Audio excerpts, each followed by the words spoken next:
Hey everyone, and welcome back to another journey through history and the philosophy hidden within the most mundane things. Tonight, we begin with a topic a little less abstract, but incredibly fascinating and sometimes a little greasy. Medieval junk food. Yes, even in a world without fast food chains, vending machines, or hot dog carts, people still found ways to snack. And let me tell you, some of it was surprisingly delicious. Some of it was quite questionable. But all of it was deeply medieval in its own way. So, before we dive into this journey, please take a moment to like the video and subscribe, but only if you genuinely enjoy what I do here. And let me know in the comments where you're tuning in from and what time it is for you. It's always fascinating to see who's joining us from around the world. Now, dim the lights. Perhaps turn on a fan for that soft background hum, and let's ease into tonight's journey together. In a world where most snacks looked suspicious and tasted worse, apple fritters were a rare win. Sweet, hot, and slightly dangerous. Just like every good medieval decision. These golden little pucks were the closest thing to a medieval donut, though of course without the frosting or any semblance of food safety standards. So, what exactly went into a fritter back then? Apples, obviously, but not the shiny, polished supermarket kind. Think small, tart, knobbly things that grew behind the alehouse and may or may not have been stolen from a neighbor's tree. They were chopped up, tossed in a rough batter of flour, eggs, and sometimes ale, because water was always a gamble, and ale made everything feel slightly more cheerful. Then came the fry. Deep frying in the 1300s was a special kind of drama. The oil, usually pig fat, was reused until it could probably vote. It added a peculiar flavor, a generous word for it, but the result was something hot, crispy, and oddly addictive. A fritter fresh out of the pan was a little piece of joy. Crispy edges, soft center, and a faint risk of third-degree burns.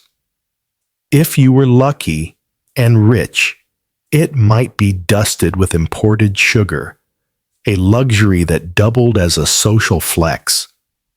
For everyone else, a drizzle of honey or spice syrup did the trick. Either way, it was sweet enough to distract you from the rest of your diet, which mostly involved cabbage pretending to be other things. Fritters were street food. You'd grab one at a fair, after church, or on market days when you needed a treat and didn't mind grease on your tunic. Kids loved them, adults loved them, and birds tried to steal them. They were fun, fast, and just indulgent enough to make you forget about the pickled turnips waiting at home. And yes, sometimes they were overcooked, or the apples were sourer than sweet, or the batter was suspiciously chewy. But when they were good, they were really good. One bite in, and suddenly you understood why people put up with medieval life. If apple fritters were the medieval version of a donut, then cheese curds were, well, sort of the medieval popcorn. Bite-sized, slightly squeaky, and wildly inconsistent. They weren't flashy, they didn't melt, they didn't stretch. In fact, they barely did anything at all. and that's what made them perfect. Let's be clear. Medieval cheese wasn't aiming for Instagram glory. It was made fast, eaten faster, and expected to survive long journeys, questionable storage, and the occasional goat stepping on it. Cheese curds were essentially baby cheese. The early, fresh bits before the wheel hardened into something that could double as a building material. These little clumps of dairy joy were a byproduct of the cheese-making process. Farmers would separate milk into curds and weigh using rennet, which sounds fancy until you realize it came from the stomach lining of a baby animal. But hey, it worked. The curds were pressed, lightly salted, and then that was it. Cheese curds. Sometimes they were soft, sometimes rubbery. Sometimes they squeaked on your teeth like they had a personality. But they were filling, portable, and weirdly satisfying. And in a time where a snack usually meant old bread or cold broth, curds felt like a win. Monks loved them. Travelers packed them. Kids would eat them like candy, assuming the cows had been cooperative that week. You could fry them, crumble them over stews, or just eat them by the handful while pretending not to smell like the inside of a barn. Unlike many other medieval foods, cheese curds didn't require a celebration or feast. They weren't saved for holidays or saints' days. They were just there, comforting, familiar, mildly chewy. The friend who always shows up, never overperforms, but is weirdly reliable when everything else falls apart. Did they sometimes taste a little off? Sure. Freshness was a broad spectrum in the Middle Ages, but with enough salt and enthusiasm, most people didn't complain. Moreover, in a world without refrigeration, your standards naturally adjusted. So no, cheese curds weren't glamorous, but they were simple, hearty, and just indulgent enough to count as a treat. In a pinch, they were also excellent for bribing cats and small children. Turnips are not dessert. Let's just start there. But in the medieval world, where sugar was expensive, apples weren't always in season, and creative desperation was a major food group. Someone, somewhere, looked at a turnip and thought, what if this were pie? And so the turnip pie was born. Now, to be fair, it wasn't always awful. Sometimes it was even kind of good.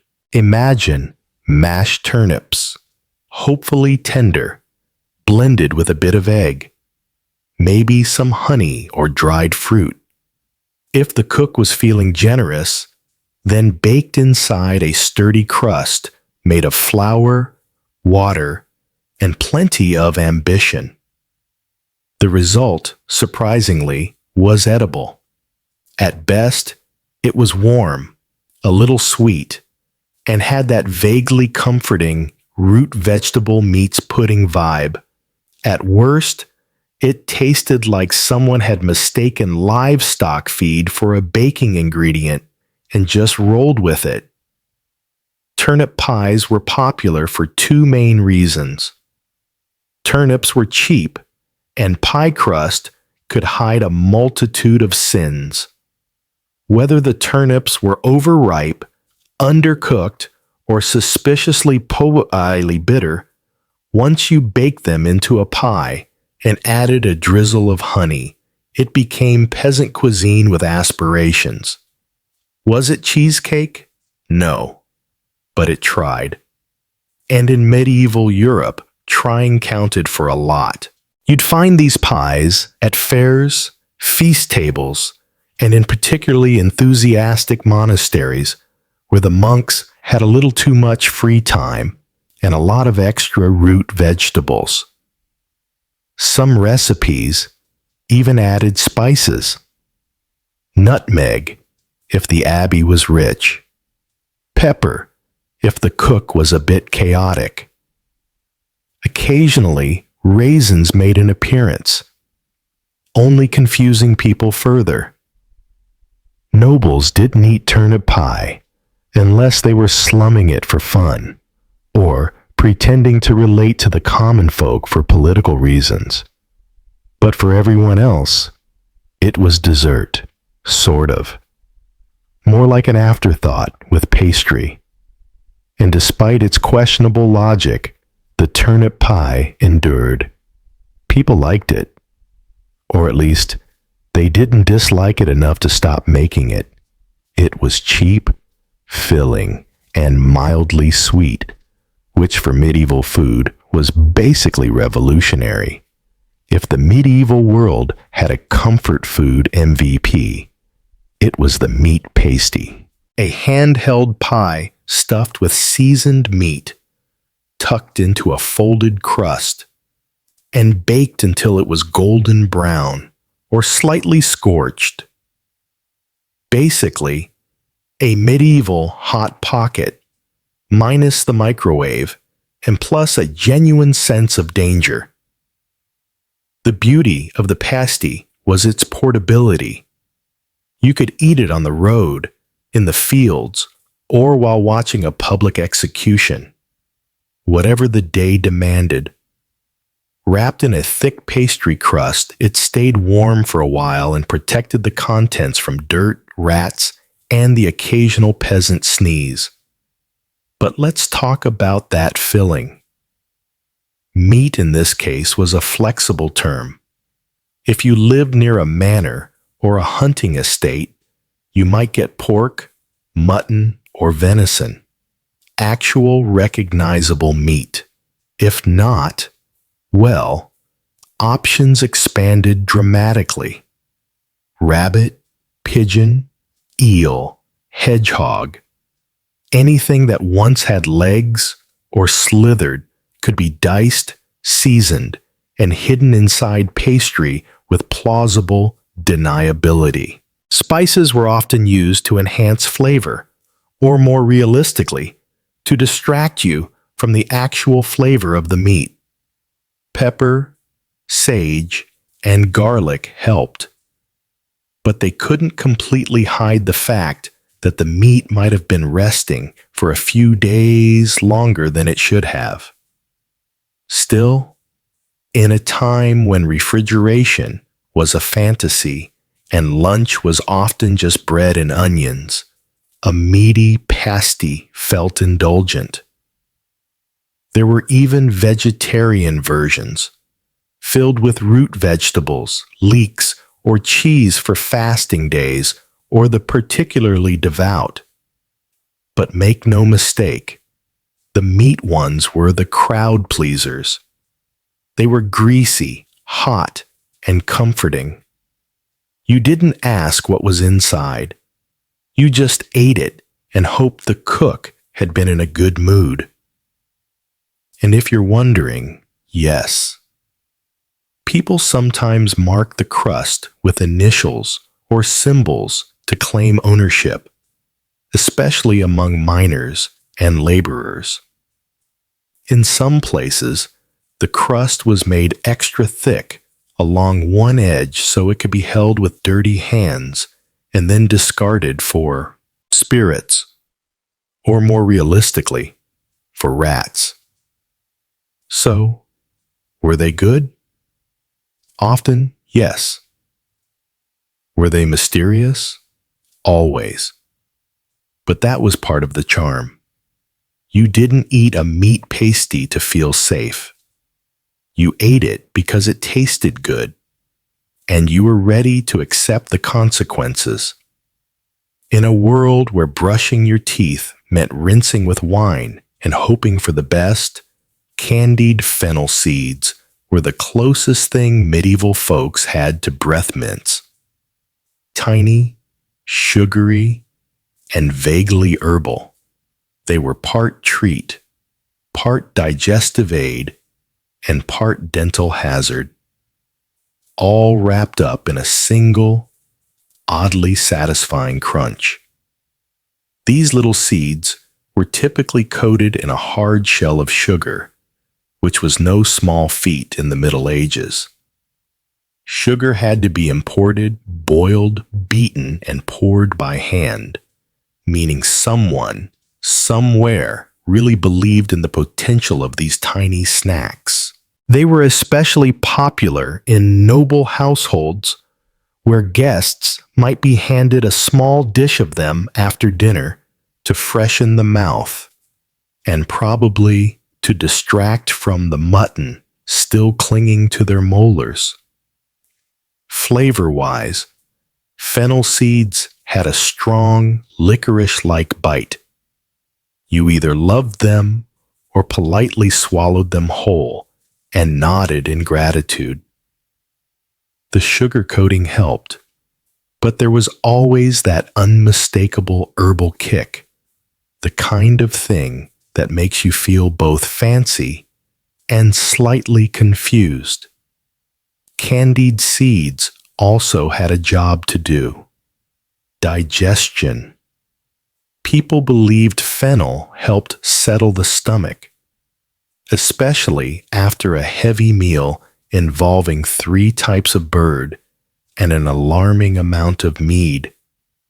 Think of them as the medieval version of chewing gum crossed with Tums, but with more potential to chip a tooth.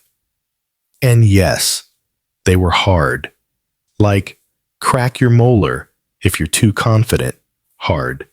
You didn't chew candied fennel seeds casually. You tested one first, gently, bit down slowly, listened for cracking sounds, then committed. It was a risk-reward situation every time. While the rich popped them like medieval Tic Tacs, common folk occasionally got their hands on knockoff versions, usually involving honey, crushed herbs, and vague optimism. Not quite the same, but good enough to pretend. In the grand lineup of medieval junk food, candied fennel seeds were small but mighty. They didn't fill your belly, but they left a pleasant taste in your mouth and gave the illusion of refinement, even if you were covered in mud and still had goose grease on your tunic. If medieval desserts had a golden child, it was the honey cake. Sweet, dense, and prone to sticking to everything except your expectations. Honey cakes were what happened when bakers got ambitious and sugar was still locked in a castle treasury. Honey was the sweetener of the people, assuming those people had bees, access to bees, or weren't afraid of climbing trees and getting stung in the face. These cakes were usually made with flour, water, and generous spoonfuls of honey, or at least what passed for spoonfuls in an era where spoons were mostly used to fight off siblings. The result? A firm, chewy slab that could either be a delightful snack or a makeshift doorstop, depending on how long it had been sitting near the hearth. Spices were sometimes added if the household was feeling wealthy or showing off. Nutmeg, cloves, or cinnamon could give the honey cake a bit of flair. And by flair, we mean the ability to cause an entire village to talk about your recipe for a week. Dried fruits were also tossed in. If they hadn't been stolen by the local children or turned into wine. Honey cakes were popular at feasts, festivals, and weddings, mostly because they could be made ahead of time, didn't spoil quickly, and could survive being dropped on the ground, stepped on, or thrown at someone in a mild food fight. They were also used as gifts, bribes, and occasionally passive-aggressive statements. Here, I made this for you. It's sweet, unlike your personality. Structurally, they weren't what you'd call delicate. Many resembled compact bricks. Slicing them required a sturdy knife in the quiet hope that no one was watching you struggle. Eating them was easier. Just don't expect a fluffy bite. These cakes were built for medieval life. Tough, durable, and coated in enough sticky honey to make your hands feel like you lost a battle with a beehive. But they were satisfying. They tasted like warmth and indulgence. Like the rare moment you weren't chewing salted barley or chasing rats out of your cupboard. They were joy wrapped in sugar, with just enough chew to count as cardio. Fried fish skin cracklings. Possibly the most unexpectedly delightful snack to emerge from a culture that also thought eel pie was a good idea. These crispy, salty little strips weren't glamorous, but they were efficient. Waste not, want not. Especially when you're working with a fish that frankly smells like it's judging you. Let's be honest, no one set out to invent this. More likely, some thrifty cook was left staring at a pile of discarded fish skins and thought, what if we just fried it? A splash of hot fat later, and history was mole. Or at least something vaguely edible was born. Fish skin was plentiful, especially in coastal towns or near rivers where herring, cod, or whatever had been pulled out of the water was processed on site. The meat went to the stew pot, the heads went to the cat, and the skin? That got thrown into a pan of bubbling oil and sizzled into submission. The result was surprisingly addictive. A thin, crispy snack that crunched like a dried leaf, but tasted like concentrated ocean. A pinch of salt elevated the experience. A hint of garlic or herbs. Well now, you were flirting with culinary excellence. These cracklings weren't just tasty, they were practical. Lightweight, non-perishable-ish, and high in fat. Exactly what a medieval body craved after a day of hauling firewood or defending sheep from someone else's sheep. Soldiers packed them. Sailors lived off them. Peasants sold them outside taverns for a few coins and the satisfaction of feeding drunk people something louder than their conversation. Did they sometimes still have scales? Yes. Did they occasionally curl into weird shapes that made you question your life choices? Also, yes. But by medieval standards, they were downright elegant, crispy, flavorful, and unlikely to give you dysentery. The only real drawback? Smell. These things could announce their presence from 3 huts away. If you fried a batch indoors, your home would smell like Poseidon's laundry for a solid week. but you'd be forgiven because they tasted good.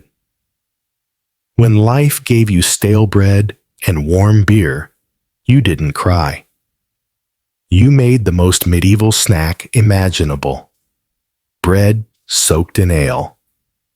Known variously as SOPs or trench toast, this humble creation was the original comfort food.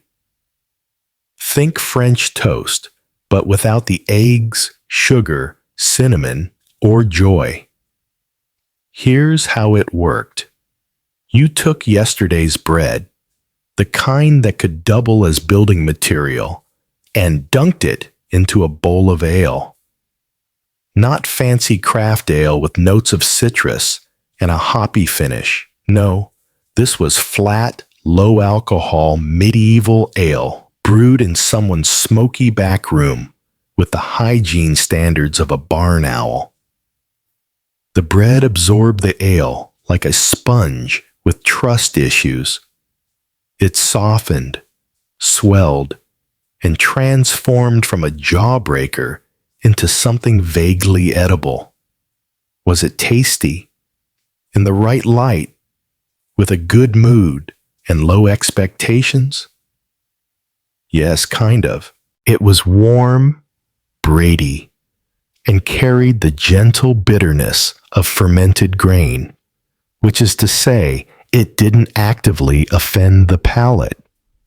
This snack was especially popular with the working class. People who didn't have time for multiple courses or cutlery, but still needed calories that wouldn't fight back. Bread soaked in ale was quick, hearty, and just messy enough to feel like a real break from your daily chores. Sometimes people added extras: a sprinkle of herbs, a bit of cheese, or a fried egg if the hen felt generous that morning. On feast days, you might even get sop soaked in spiced ale, which basically meant the cook found a nutmeg shaving somewhere and got inspired. And like many medieval dishes, this one had a dual purpose. Not only was it food, it was also a way to stretch ingredients. Bread too stale to chew? Just soak it. Ale starting to turn? Pour it on bread and pretend it's intentional. Waste was for amateurs. The only downside? It didn't travel well. Once soaked, the bread turned into a kind of sloshy porridge cube. Eat it quickly, or risk ending up with a mushy sponge in your bowl and a 1,000-year-old food metaphor for disappointment. Still, for a chilly evening by the fire, nothing beat a slice of ale bread mush and a moment of peace. If you've ever looked at a slice of bread and thought, this would be better submerged in alcohol, congratulations. You and the medieval upper class have something in common. Soapsies and wine were one of the more refined, rare, bizarrely specific snacks of the Middle Ages. A dessert, technically, or perhaps an experience. The concept was simple. Take bread, ideally toasted or at least not completely stale, and dunk it in wine. Not just any wine, of course. Usually mulled, sweetened, or spiced wine. Something warm, fragrant, and barely hiding the fact that it had been sitting in a clay jug since last harvest.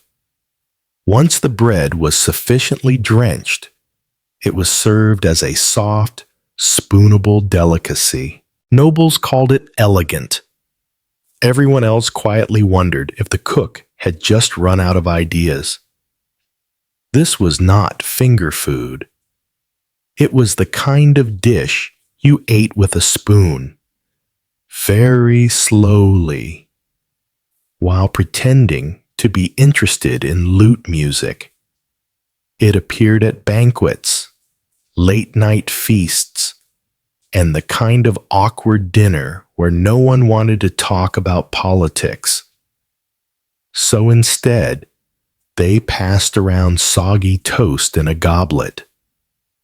When done well, Aesop's in wine were warm, comforting, and mildly intoxicating, a gentle end to a heavy meal. The wine added richness, the bread gave texture, and the spices made you feel like you were part of something fancier than it was. When done poorly, it was wet bread in a bowl. No amount of cinnamon could cover up the feeling that you were chewing on a medieval mistake. Sometimes dried fruits or nuts were added for flair, sometimes cheese. Occasionally, a whole egg. At that point, it stopped being a snack and became a culinary guessing game. Peasants made their own versions, usually using cheap vinegar or ale instead of wine. It wasn't dessert, it was dinner, or breakfast, or whatever you could call a meal that made you both full and confused. However, Aesop's in wine had staying power. They were warm, they were filling, and they gave medieval people a taste of indulgence, even if it did taste like a sponge soaked in moldy regret. In the Middle Ages, dried fruit was a prized treat. Sugary, exotic, and shelf-stable, enough to survive an entire crusade. But let's be clear, this wasn't your modern trail mix with cute, resealable packaging. Medieval dried fruit had one job: to last. Taste was optional. Texture? Aggressively chewy. Dental damage? Practically a guarantee. Let's start with the basics.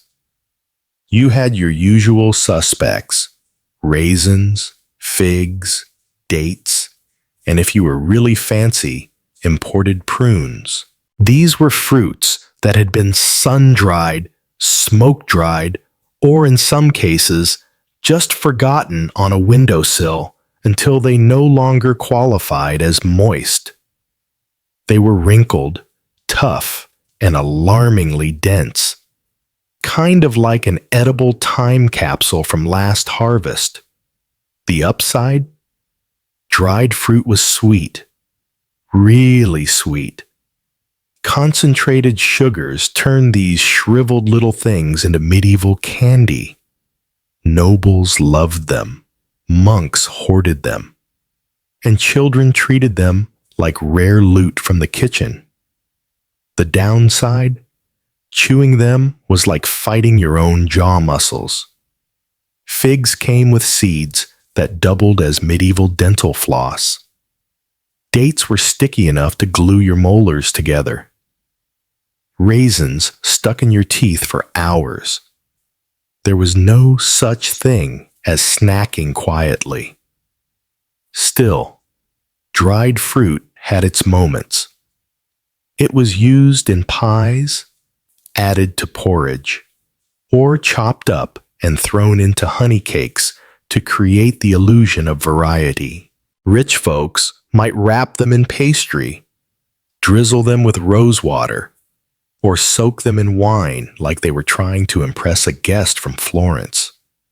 For commoners, getting your hands on dried fruit was a special occasion. Usually, a holiday, a wedding, or the one day a year someone remembered you existed. When that happened, you'd eat it slowly, respectfully, possibly while hiding in the barn so you didn't have to share. Storage was easy. Dried fruit didn't spoil quickly and was often kept in little cloth sacks or clay pots.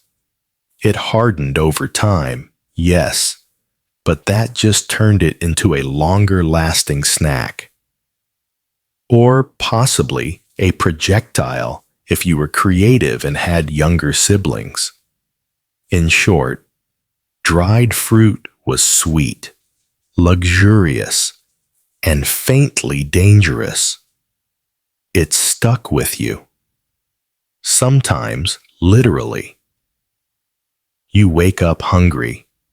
You want something hearty, something fried, something that might bite back. Enter the blood pudding ball, a medieval snack so dense, so bold, so unapologetically iron-rich. It makes modern sausage rolls look like timid breadsticks. Born out of the noble tradition of using every part of the animal, these savory spheres were proof that waste not, want not. Even if what you're not wasting is blood, let's unpack it. First, you collect fresh animal blood, usually pig, though honestly, any blood would do in a pinch. You then mix it with oats, onions, suet, that's beef fat, and spices. Once that morbid porridge reaches just the right level of grim stickiness, you shape it into balls and fry them in sizzling fat until the outside crisps up like it has something to prove. The result? Dark, crispy orbs of protein-packed sustenance with a rich, earthy flavor, which is code for you'll taste iron and mystery for the rest of the day. They were best served hot, fresh from the skillet, though sometimes they were eaten cold if your appetite outweighed your fear of congealed fat. Nobles might dress them up with pepper or serve them with eggs and ale. Peasants? They were just happy not to be chewing on boiled cabbage again. Blood pudding balls weren't elegant, but they were practical, easy to carry, high in calories, and alarmingly filling. If you ate 2, you could skip lunch. If you ate 4, you were probably a blacksmith or trying to win a dare. These snacks were common at fairs, markets, and roadside stalls, where everything smelled like livestock and ambition. They were especially popular in colder months, because what warms the soul like fried coagulation? Of course, blood pudding balls weren't for everyone. Some folks didn't love the texture. Others didn't love the concept. But in a world where survival came first and flavor came somewhere around 12th, these meaty little morsels earned their place in the medieval junk food hall of fame. Forget everything you know about pancakes. These weren't fluffy stacks with maple syrup and whipped cream. Medieval pancakes were thinner, tougher, and cooked in enough lard to make your arteries consider early retirement. But they got the job done. And in a world where your other breakfast option was thin soup that sighed about its life, they were kind of a treat. Made from a humble mix of flour, eggs, and water or ale, these pancakes were poured onto a sizzling iron griddle, coated in bubbling pig fat. No non-stick pans, no portion control. You just ladled and hoped. The result? A flat, uneven circle with crispy browned edges and a slightly chewy center. The kind of pancake that could survive a horseback ride and still be mostly edible when you arrived. Sometimes it was a little burnt. Sometimes it was a little raw. Sometimes, charmingly, both. Flavor depended on what you had. A splash of ale added a nice tang. A spoonful of honey, luxurious, a sprinkle of herbs or onions, adventurous, but most of the time, it was just pancake and grease, served hot and inhaled like you just ran from a tax collector. These pancakes were democratic. Everyone ate them. Peasants, nobles, monks, merchants. Some layered them with cheese, some dunked them in broth, and others just rolled them up and called it a day. You could eat them sweet, savory, or scorched, beyond recognition. And if you had leftovers, stack them up and pretend they were cake or armor. They were especially popular during Lent and other fasting days when meat was off limits. Pancakes became a loophole, fried, filling, and somehow both humble and indulgent.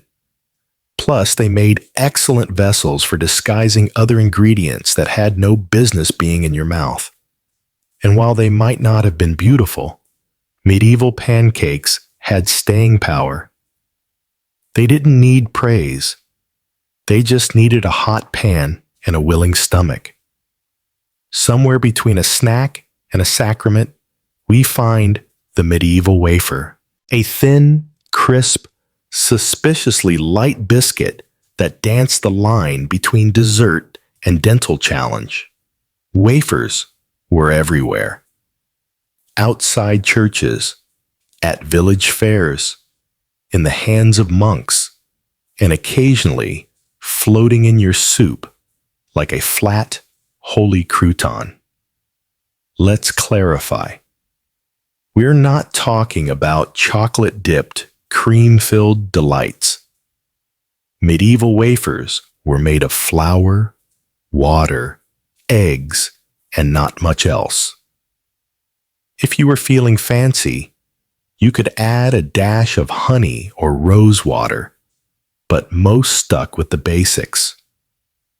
Thin batter poured onto hot metal wafer irons, pressed between two scorching plates, like a medieval panini press. The result? Something that looked like it belonged in a communion ceremony and tasted like crispy paper with ambitions.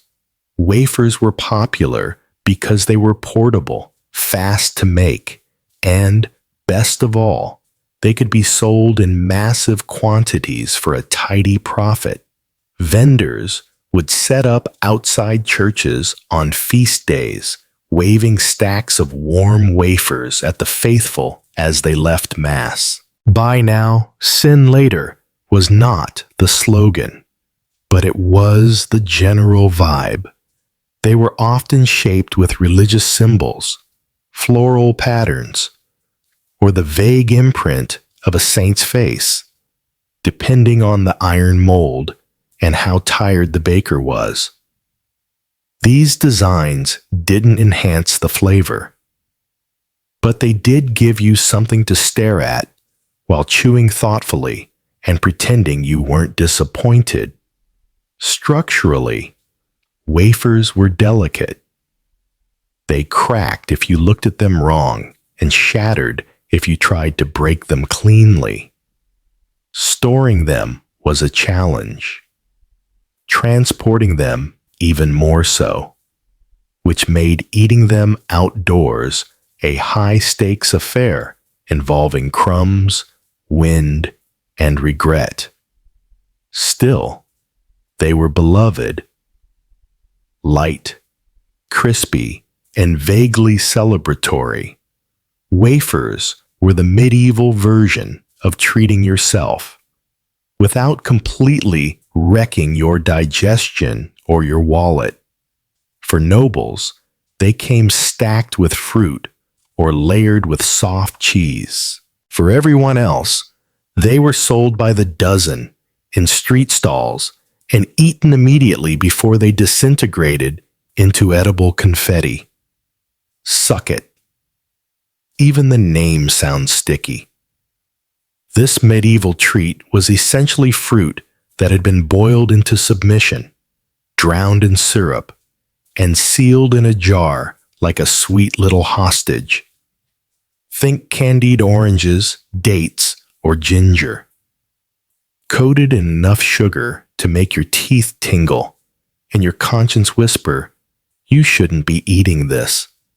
But you did, because it was delicious and probably imported, and also you didn't have much else. Sucket wasn't for the everyday peasant chewing his seventh onion of the week. No, this was elite-tier snacking, the kind of indulgence served in noble halls or gifted by the wealthy to say, I like you, but not enough to give you land. Sugar was expensive, and fruits weren't always in season, so sucket was reserved for special occasions, like weddings, or royal visits, or Wednesday, if you were outrageously rich and out of control. The preparation process was ambitious. First, you'd boil the fruit in syrup, maybe honey, maybe refined sugar, if your spice merchant owed you a favor. Then, you'd drain it, let it dry a bit, and repeat. Several times. Because once wasn't enough. You weren't just preserving fruit. You were declaring war on moisture itself. Eventually, the result was a glossy, jewel-toned bite of candy. Chewy, intense, and so sweet, it could probably be weaponized in large enough doses. Some versions were soft and syrupy, served in ornate glass jars. Others were dried, rolled in extra sugar, and handed out as dainty little cubes of medieval hyperglycemia. But make no mistake, sucket came with status. It said you had access to sugar, trade routes, and at least one servant dedicated solely to stirring things that didn't want to be stirred. Sucket trays were passed around after banquets like edible gold coins. Guests took one piece, smiled graciously, and immediately regretted not grabbing three. As for commoners, they watched from the kitchen and maybe licked a spoon if no one was looking. So, was it worth it? Honestly, yes. Sucket was one of the few medieval snacks that genuinely felt like dessert. It was rich, refined, and just extravagant enough to make up for the fact that dinner had included boiled something. Fried eel. The grand finale of medieval junk food. A dish so strangely beloved, it made its way from peasant hearths to royal banquets without once stopping to ask, wait, am I really the best option here? Yes. Yes, it was. Eel was everywhere in medieval Europe. Rivers and streams practically writhed with them, and they were easy to catch, cheap to cook, and, when fried, surprisingly crispy. Slippery when raw, bonier than expected, and shaped like the villain in a fish-themed horror story, eel was still eaten by the bucket load. Why? Because it was tasty. And more importantly, it wasn't turnips. To prepare it, you'd first have to catch the eel, usually at night, when they slithered through shallow waters like sentient noodles. Then came the unpleasant task of skinning them, which was less like prepping a fish and more like wrestling a wet rope that didn't want to die. Once subdued, the eels were chopped, seasoned, if you were feeling bold, and tossed into hot fat until the skin sheen crisped up and the meat firmed into something vaguely appealing. The finished product, a crunchy, savory bite with a rich, slightly oily flavor. Like if calamari and chicken had an identity crisis in a tavern kitchen, fried eel was served at fairs, feasts, roadside inns, and, believe it or not, during religious fasts. That's right. Eel wasn't technically meat, so it slipped through the dietary loopholes like itself. Monks ate it. Nobles flaunted it.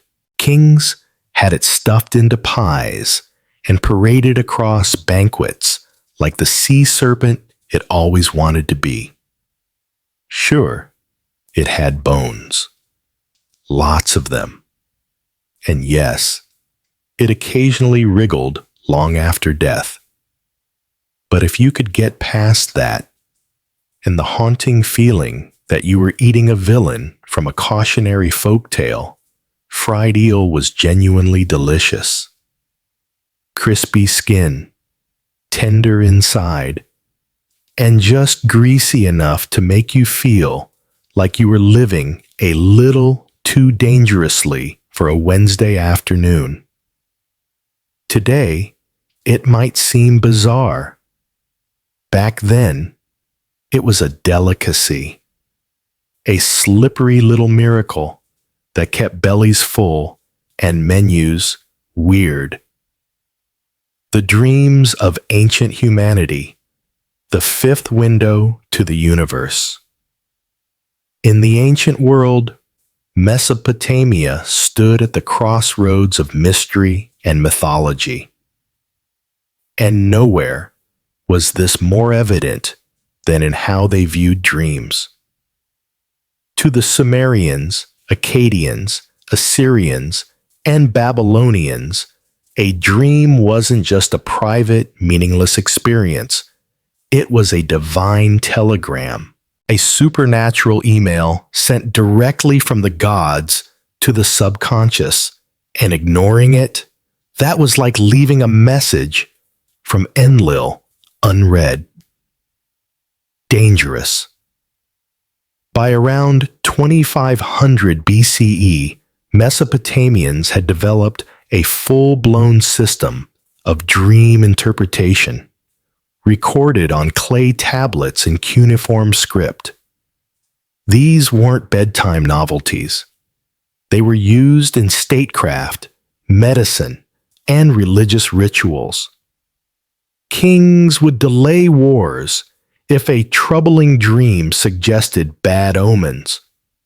Farmers wouldn't plant crops if they saw a goat fly across the sky in their sleep. The world, they believed, was constantly speaking. It was your job to listen with your eyes closed. Professional dream interpreters, called Baru priests, were the ancient equivalent of Freudian analysts, minus the couch. They were trained in libraries of omen texts, like the Ishkar Zakik, an elaborate dream manual that categorized dreams and their meanings in sometimes absurd but eerily precise ways. Dreaming of eating dates? Good omen. Dreaming of your teeth falling out? Expect death in the family. Dreaming of intimacy with a goddess? Well, congrats. You're either divinely favored or cursed with arrogance. These dream books didn't claim to guess meanings. They presented cause and effect as if dreams were equations. A equals B. See a snake. Expect betrayal. Fall from a rooftop. A lawsuit is coming. The world of dreams was logical, just operating on divine logic. which was far stranger than human reason. But the Mesopotamians didn't stop at interpretation. They practiced dream incubation too.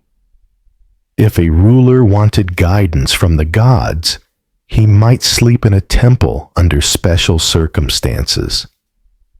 Fasting, cleansing rituals, perhaps a few incense offerings, and wait for a revelatory dream. The idea was that certain environments made the divine connection stronger, clearer, and less prone to nightmares about drunk goats. For Mesopotamians, the dream world was not a mystery to solve.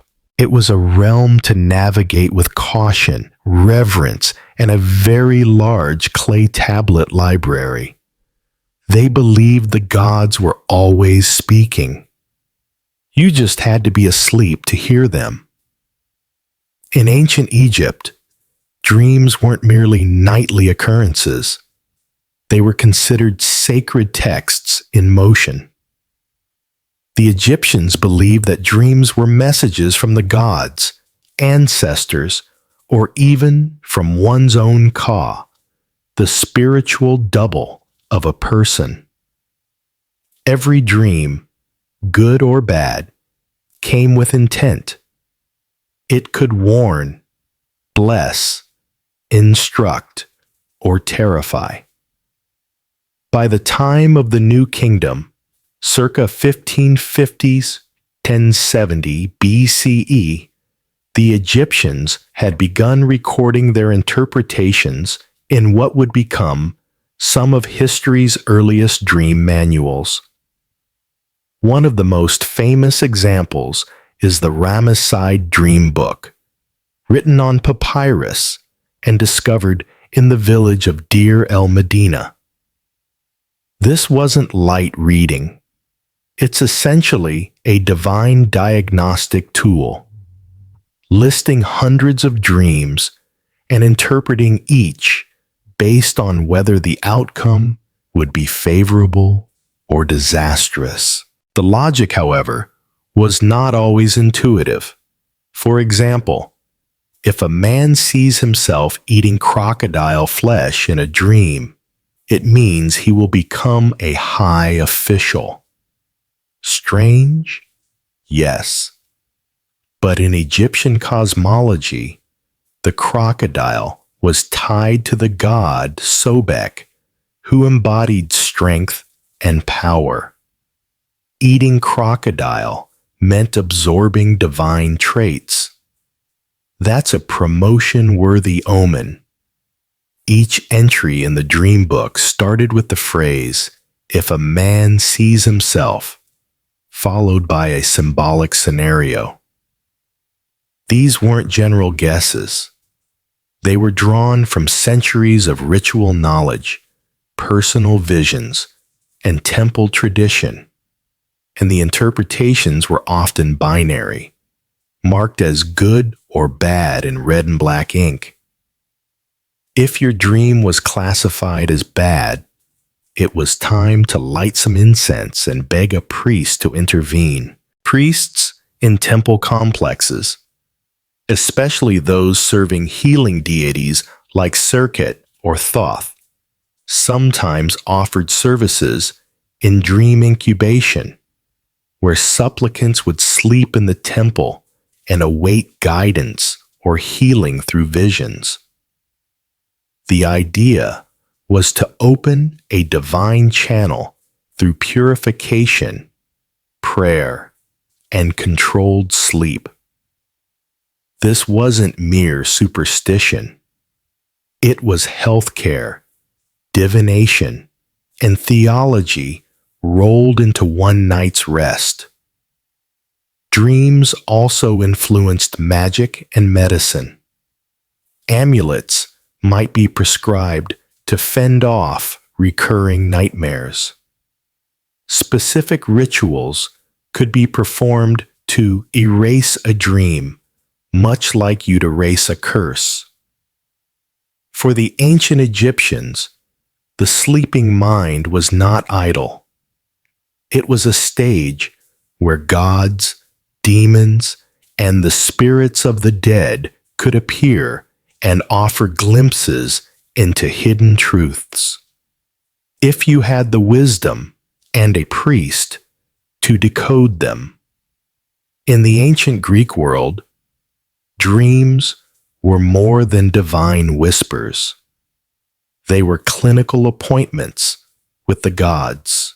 Central to this belief was the practice of incubation, a ritual where individuals would sleep inside a temple in hopes of receiving a healing vision. And no deity was more closely tied to this practice than Asclepius, the god of medicine.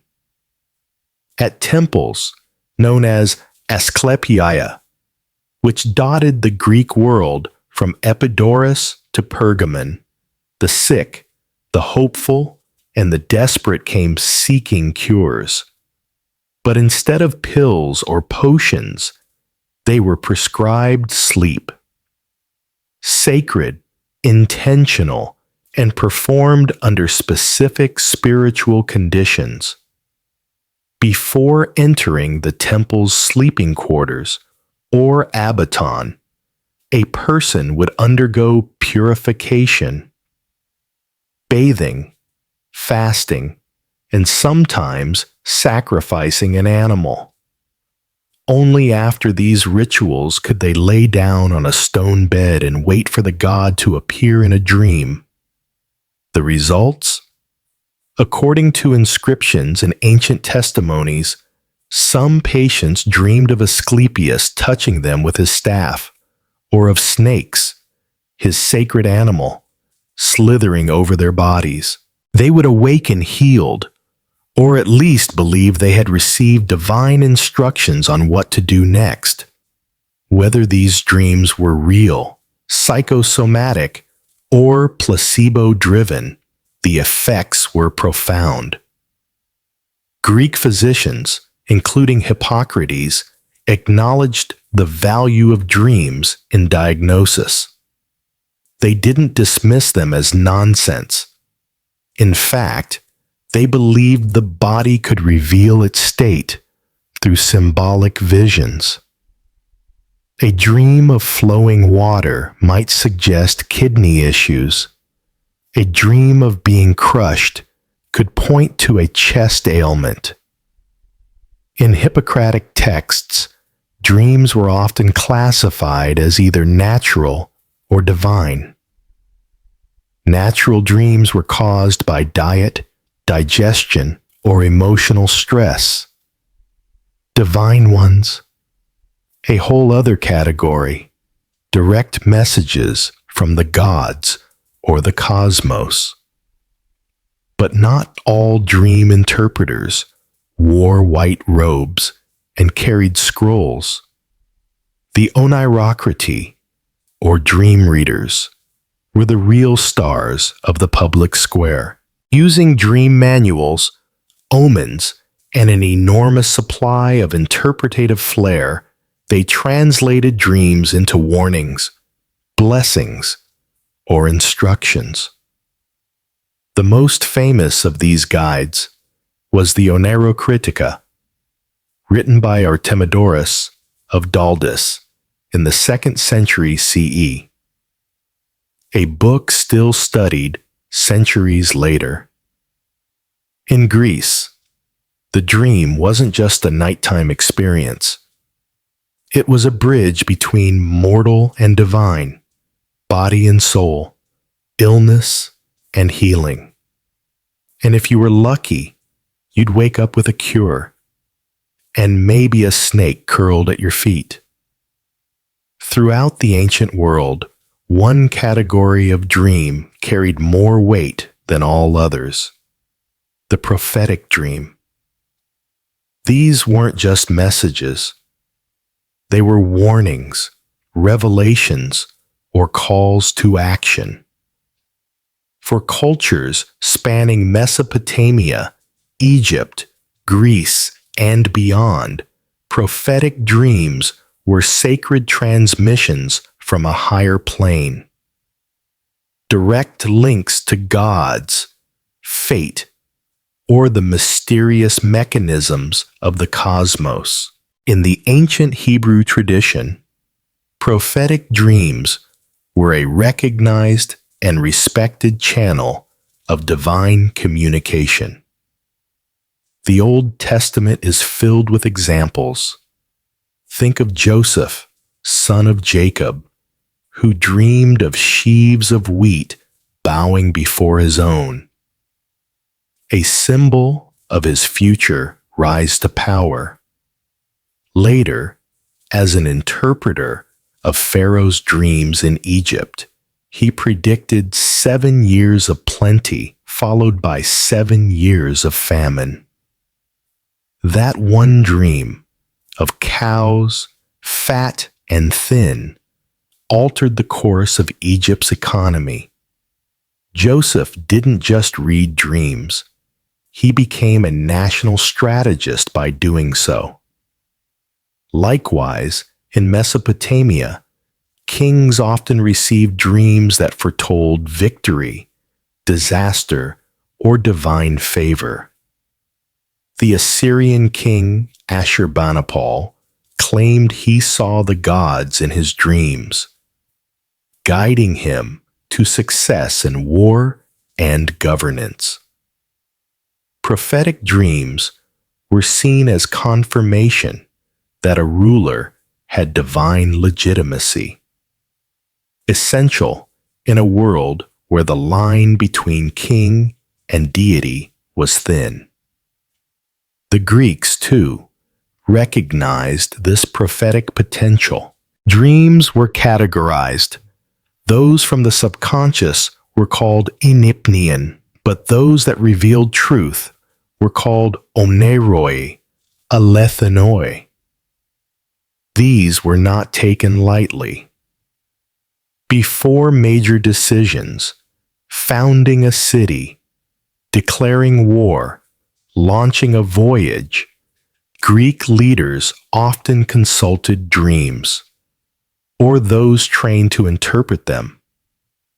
Dreams were so revered that they had their own minor deities, the oneroi, winged spirits who entered the sleeper's mind with messages from the gods.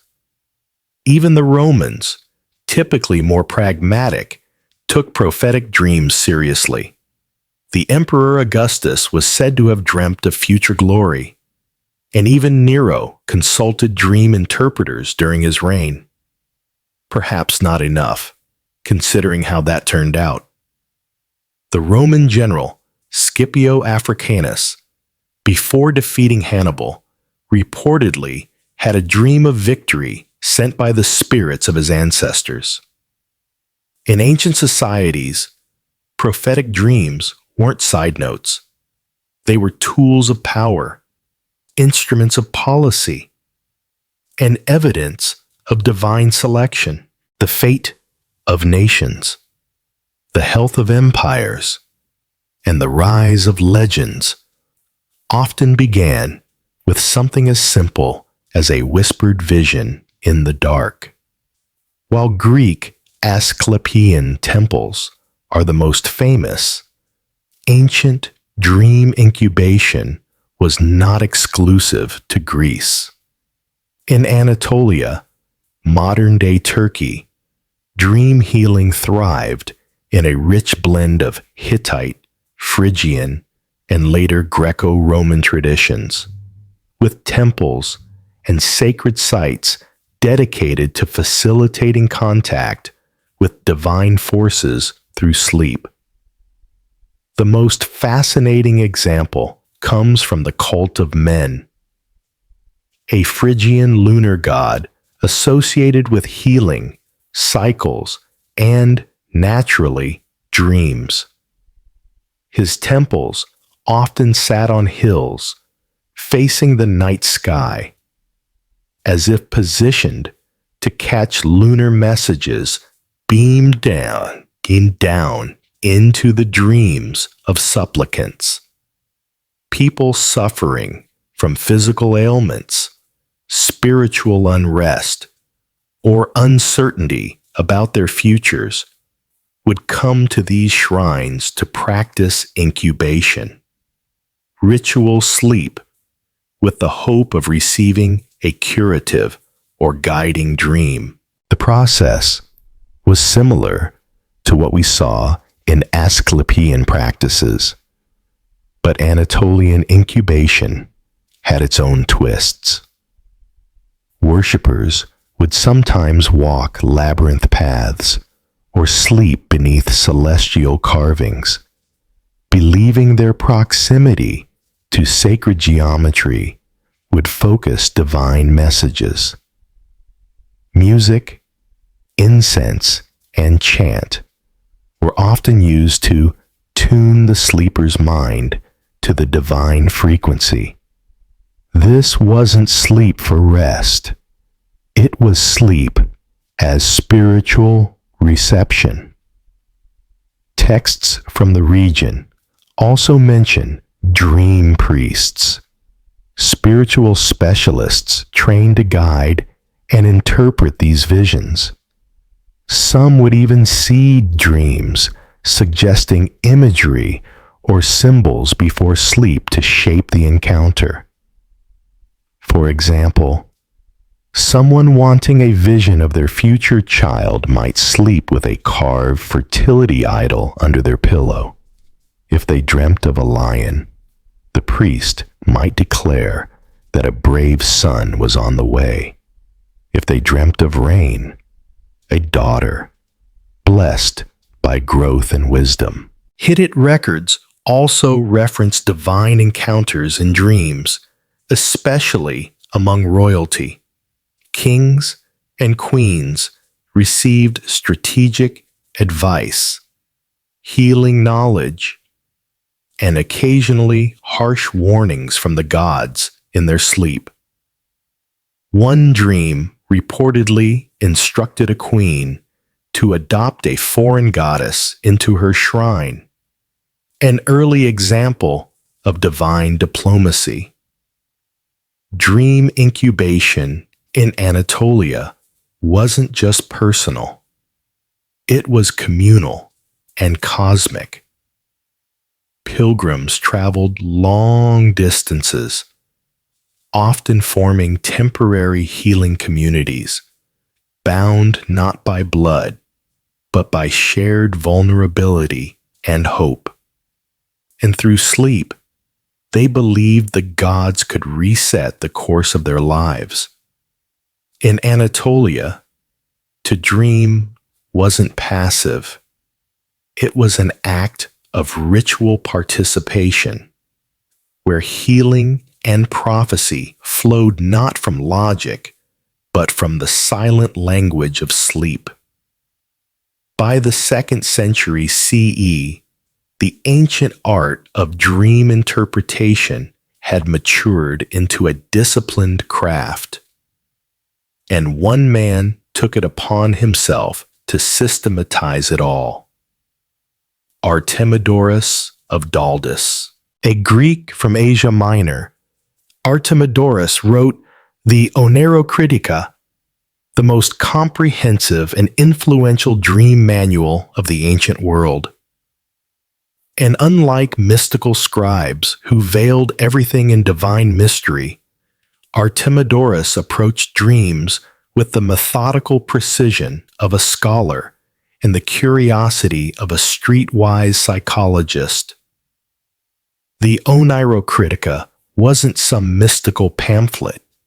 It was a 5-book tome, written in clear Greek, filled with thousands of dream scenarios and their meanings, culled from personal interviews, temple records, and public performances. Artemidorus claimed he spent decades collecting dream accounts from people of all walks of life: sailors, merchants, prostitutes, soldiers.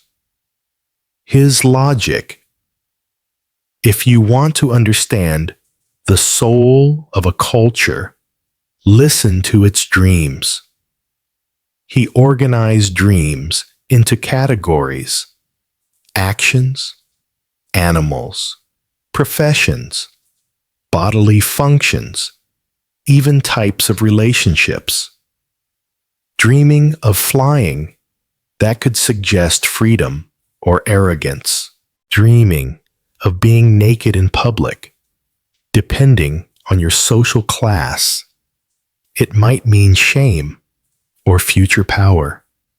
Dreaming of teeth falling out, that meant loss, usually of relatives. That one seems to have stuck through the centuries, but what makes Artemidorus unique is that he emphasized context. Unlike earlier dream books, which gave static meanings, Artemidorus stressed the importance of the dreamer's status, gender, occupation, and current life circumstances. A wealthy man dreaming of a shipwreck meant business troubles. A poor man dreaming of the same thing might find new fortune. Interpretations weren't one size fits all. It was tailored, almost like early psychotherapy. Artemidorus also tackled symbolism head on. He understood that dreams used metaphor and irony. A dream of dying didn't mean death. It could mean renewal. A dream of sex didn't always refer to desire. It might signal dominance, power struggles, or guilt. His interpretations walk a strange line between deeply logical and incredibly bizarre. The Onerocritica wasn't a curiosity. It was used for centuries across the Roman Empire and Byzantine world. It influenced medieval dream interpreters and was translated into Arabic, keeping the flame alive long after classical temples fell. With Artemidorus, the dream became a text to be studied, decoded not just for prophecy, but for insight. He may not have believed dreams came from gods, but he certainly believed they came from somewhere deep, strange, and worth exploring. Not all dreams in the ancient world were gifts from the gods. Some were terrors from the depths, dark, haunting visions believed to come from restless spirits, demonic forces, or even the underworld itself. These weren't seen as mere bad nights of sleep. They were warnings, punishments, or omens of things to come. The Babylonians were among the first to differentiate dreams of divine origin from those that came from malevolent forces. If a dream caused fear, illness, or distress, it was considered polluted, and a priest would be called to perform apotropaic rituals, cleansing spells, offerings, or symbolic actions designed to neutralize the dream's effect. For example, if someone dreamed of being chased by a demon, the interpreter might recommend sleeping with a protective amulet under the pillow or burning cedar wood incense to ward off evil spirits. The Egyptians also had a well-developed idea of nightmare prevention.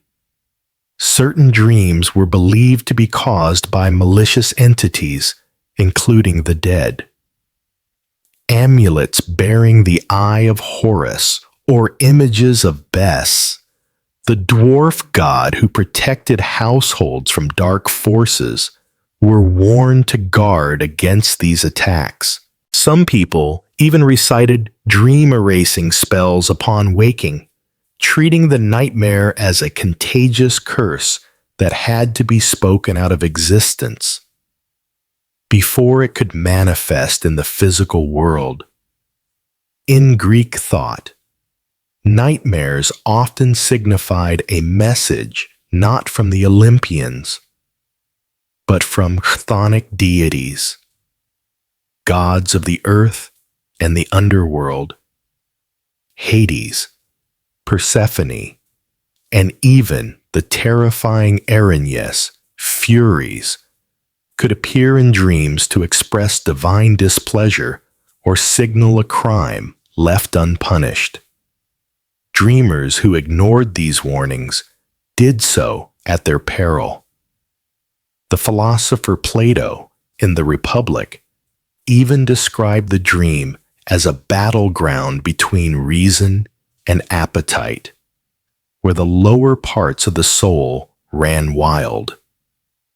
For him, the nightmare was not just a spiritual warning, but a psychological one, an indication that your inner self was out of balance. Even the Romans, practical as ever, feared dreams of certain animals, like owls, snakes, or wolves, as signs of impending death, betrayal, or war. They believed the dead could visit the living through dreams, sometimes to warn, sometimes to accuse. In every culture, nightmares were more than bad dreams. They were seen as cosmic red flags, reminders that the seen and unseen worlds were always connected, and that even in sleep, there was no true escape from fate. In the ancient world, dreams weren't just spiritual, they were political assets. Rulers, priests, generals, and prophets often weaponized dreams to justify decisions, sway public opinion, or consolidate authority. When the gods spoke in sleep, those in power were quick to say, "They spoke to me." Take Alexander the Great, for instance. Before he conquered Egypt, he reportedly dreamed of the god Amun welcoming him as a son. Upon arrival at the Siwa oasis, the local oracle confirmed the dream, declaring Alexander a divine offspring. Was the dream real? Was it staged? It didn't matter. The message solidified his rule and painted him as more than mortal, a living god in the eyes of his troops and subjects. Dreams were especially useful during political transitions or uncertain times. In ancient Rome, Augustus claimed to have dreamed of a great victory at Actium, which he won against Mark Antony and Cleopatra. Afterward, this dream was immortalized in literature and coins, turning it into a sacred narrative. Later emperors followed suit. If the gods supported your dream, who dared oppose your actions? Priests and oracles often played into this. Dream interpretation became a theological tool, especially when it aligned with the interests of a ruler or temple elite. Suppose a rebellious governor dreamt of disaster. The priest might interpret it as divine punishment for challenging imperial authority. On the flip side, dreams of fruitfulness and victory, interpreted correctly, could embolden leaders to begin campaigns, raise taxes, or enact reforms. This wasn't limited to men. Queen Hatshepsut of Egypt claimed in temple inscriptions that her birth was foretold in a dream by the god Amun, who appeared to her mother and prophesied divine rulership. By framing her reign as destined in dreams, she strengthened her legitimacy on a male-dominated throne. Prophets in the Hebrew Bible also used dreams to challenge kings. Daniel, for instance, interpreted Nebuchadnezzar's dream of a great statue, foretelling the rise and fall of empires. It wasn't just dream reading. It was geopolitics wrapped in allegory. In every civilization, dreams allowed leaders to say, "This is not just my will, it is the will of heaven." Whether divine revelation or calculated propaganda, dreams were a powerful currency, turning the subconscious into statecraft, one vision at a time. Though the ancient temples have crumbled, and the priests of dreams now sleep beneath layers of dust, the legacy of ancient dream interpretation lives on, whispering through time, science, and psychology.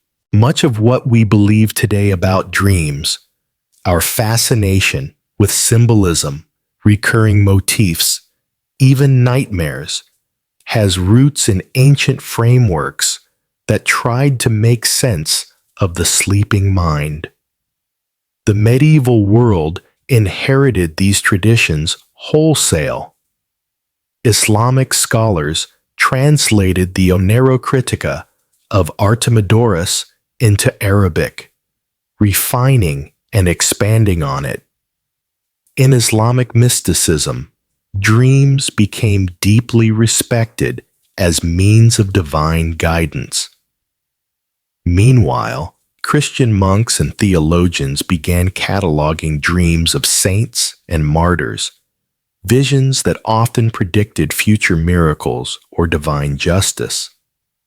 The same structure remained: sleep as a portal to the sacred, dreams as veiled messages, and interpreters as the bridge between human and divine. Fast forward to the 19th and 20th centuries, and we meet Sigmund Freud, who, despite rejecting religious interpretations, borrowed heavily from the symbolic structure pioneered millennia before.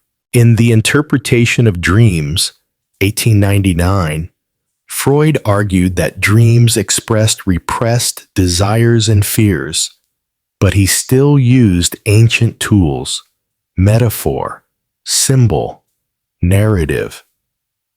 His protege, Carl Jung, went further, describing the dream world as populated by archetypes, universal figures like the shadow, the hero, and the wise old man. Eerily similar to figures one might find in a Greek temple or Babylonian omen list. Even modern neuroscience, while stripping dreams of their mysticism, still respects their complexity. REM sleep, lucid dreaming, and the influence of trauma or memory on dream content. These ideas echo ancient notions that dreams reflect both the health of the body and the state of the soul. Pop culture, too, carries on the torch. From film and literature to tarot and New Age spirituality, dreams remain a source of fascination. Whether it's a horror film based on sleep paralysis or a dream journal app promising self-discovery, the ancient idea still pulses beneath that what we see in sleep matters. In the end, the ancients may not have had brain scans or sleep labs, but they understood something we still chase today. Dreams are not random. They are stories, signals, or shadows, whispered in the language of gods, ancestors, or ourselves? The question remains the same across time. What is your dream trying to tell you? Pony Express, the race against time and geography. In the mid-19th century, the United States was a country stretching at the seams. By 1860, California had been a state for a full decade, but it often felt more like a distant cousin than a sibling.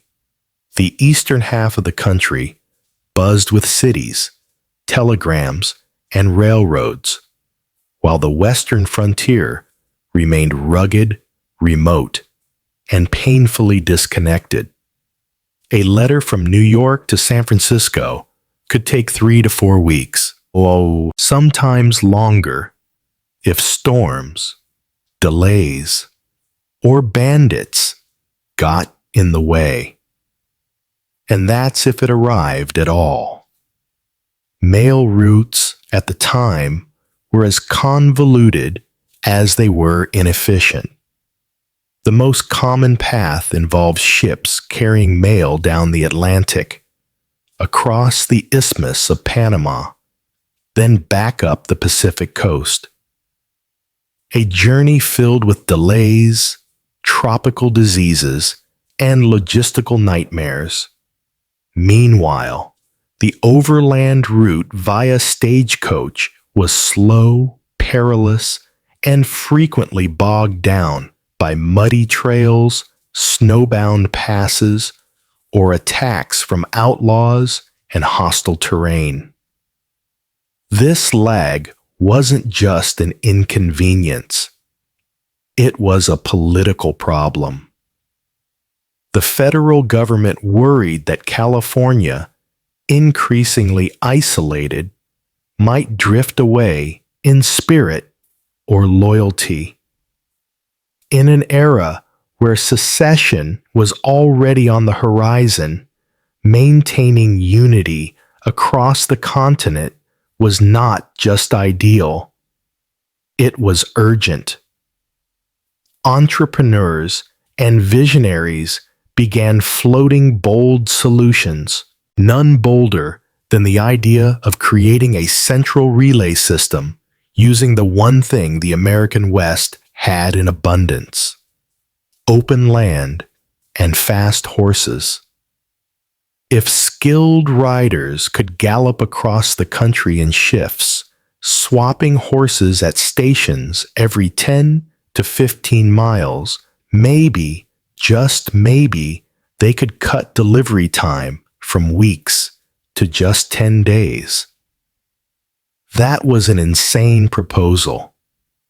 The route would be nearly 2,000 miles, from St. Joseph, Missouri, to Sacramento, California. It would cross mountains, deserts, rivers, and territories that had barely been mapped. There would be extreme heat, freezing nights, and the ever-present danger of ambush. But if it worked, it would be the fastest communication line between East and West. The problem was clear. America was expanding faster than its infrastructure. And so, with a mix of desperation, ambition, and pure frontier daring, a solution galloped into history. One saddlebag at a time, the Pony Express was about to be born. The Pony Express didn't just materialize out of the dust. It was the brainchild of 3 ambitious businessmen from the freight and stagecoach firm, Russell, Majors, and Waddell. Based in Missouri, the trio, William H. Russell, Alexander Majors, and William B. Waddell, were already veterans in the overland shipping world. Their company was responsible for hauling freight and government supplies across the wild frontier. But in 1860, they set their sights on a far more radical goal: speeding up mail delivery to California in the shortest time possible. At the time, Russell, in particular, was feeling the pressure. His reputation was on the line due to financial scandals and failed ventures. He saw the Pony Express not just as a patriotic service, but as a personal redemption arc, a way to restore his name and gain favor with the government. If they could prove their relay system worked, they hoped to land a lucrative federal mail contract.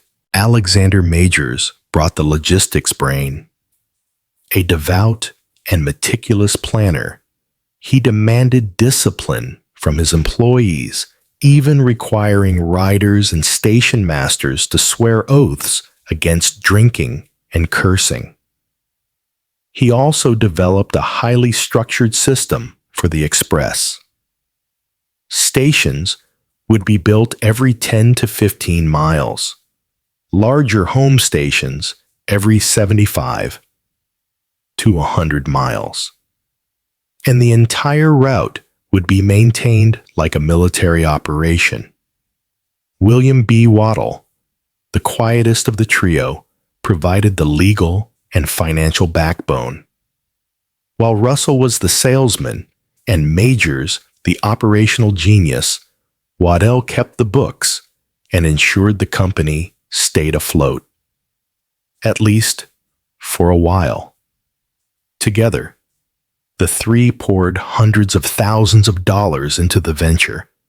They bought over 400 horses, hired more than 80 riders, and built roughly 190 stations across the most remote parts of the frontier. They knew it was a gamble, and they knew the route would be grueling. But they also knew that whoever solved the communication crisis would earn a permanent place in American history. And so, without any government funding, they launched the service themselves. It was a bold move, financially reckless, logistically insane, and yet deeply symbolic of American grit. In April of 1860, the Pony Express was ready to ride. The race against time and terrain was on. Creating the Pony Express route was like building a fragile bridge across a continent, with no safety net and almost no margin for error.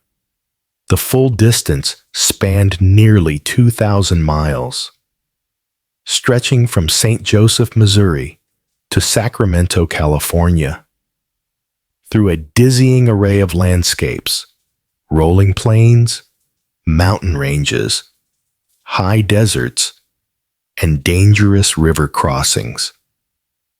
To make this insane idea work, the founders built a chain of approximately 190 relay stations, spaced every 10 to 15 miles, about the distance a horse could ride at full speed before tiring. Every 75 to 100 miles, a home station provided rest and shelter for the riders, where they could sleep, eat, and hand off the mail to a fresh rider. But the real backbone of the express was the horses. More than 400 in all. They were chosen not for looks or stature, but for sheer speed and stamina.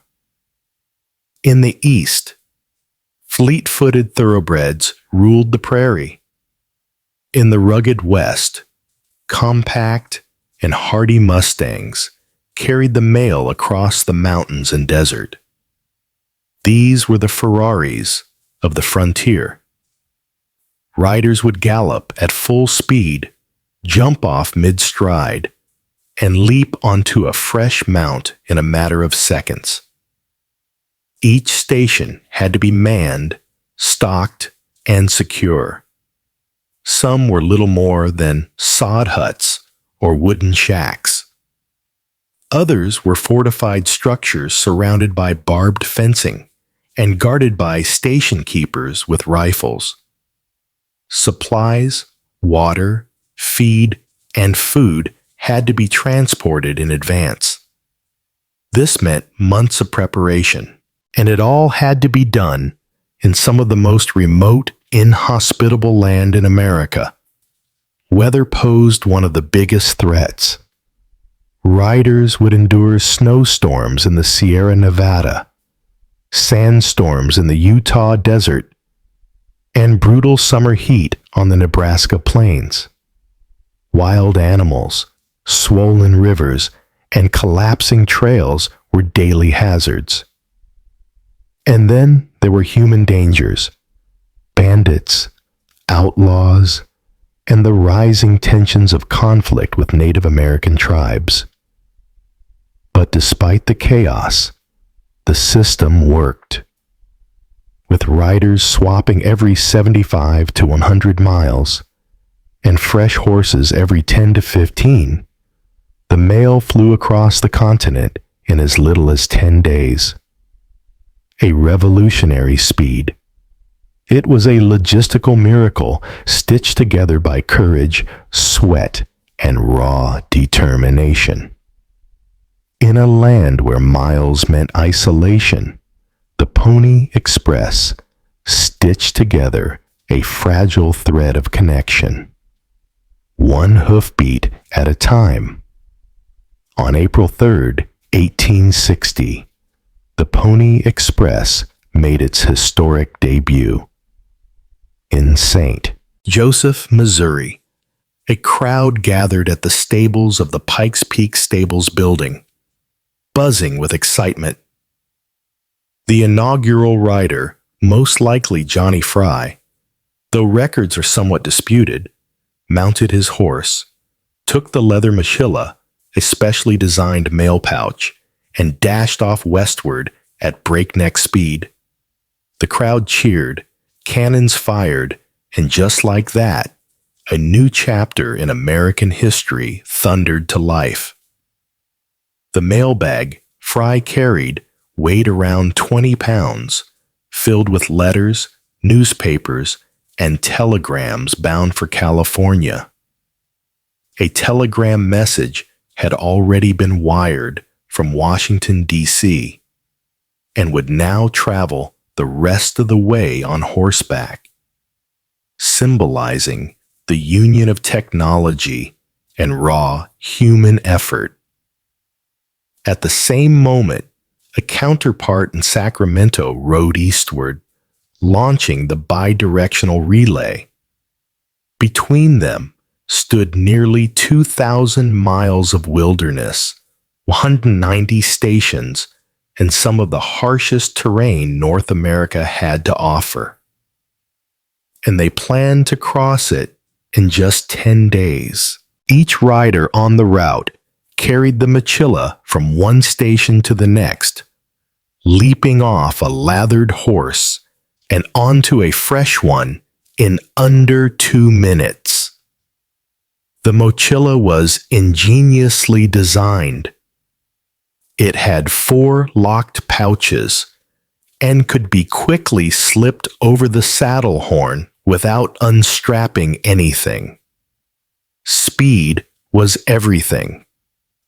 Riders were expected to maintain a pace of 10 miles per hour, even in the dead of night, through rain, snow, or hostile territory. Despite the chaos, the first ride succeeded. The mail from Missouri reached Sacramento in 9 days and 23 hours. A triumph. Newspapers hailed it as a miracle of modern communication. And the legend of the Pony Express was born almost overnight. Though only a few letters rode in that first mochila, the symbolic impact was immense. It wasn't just about getting mail from point A to B. It was about possibility, about proving that this wild, fractured continent could be connected. That man and horse could outpace isolation. For the riders, it was the beginning of a dangerous, thrilling chapter. For the nation, it was a taste of something new. Instant communication. Faster than anyone thought possible. The West had just gotten a little smaller. The lifeblood of the Pony Express wasn't the horses, the stations, or even the mochila. It was the riders. A band of young, wiry daredevils who defied weather, wilderness, and war to deliver the mail. They weren't just couriers. They were living legends in the making.